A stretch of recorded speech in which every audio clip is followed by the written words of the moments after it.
Здравейте! Знаете ли, че може да обжалвате всеки електронен фиш, ако смятате, че той е издаден неправомерно? Да, както електронните фишове за превишена скорост, така и тези от тол камерите или тези за каквито и да било нарушения могат да бъдат обжалвани.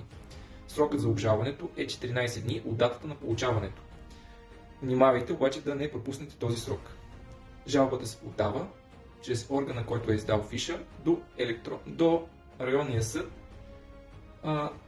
където е извършено нарушението. В жалбата напишете номера на фиша, данните за нарушението, чрез кого подавате жалбата, до кого подавате вашите данни, включително тези за контакт. Напишете основанията, поради които считате, че фишът следва да бъде отменен, и приложете доказателствата, които считате, че ще ви уневинят. Плюс е, че при тези производства държавна такса не се дължи. Нещо повече, ако успеете да оборите държавният орган и фишът бъде отменен чрез съда, фишът ще бъде изцяло отменен, няма да дължите санкцията и ще ви бъдат възстановени от загубилата страна всички направени разноски. Включително ще ви бъдат възстановени и направените разноски за адвокат.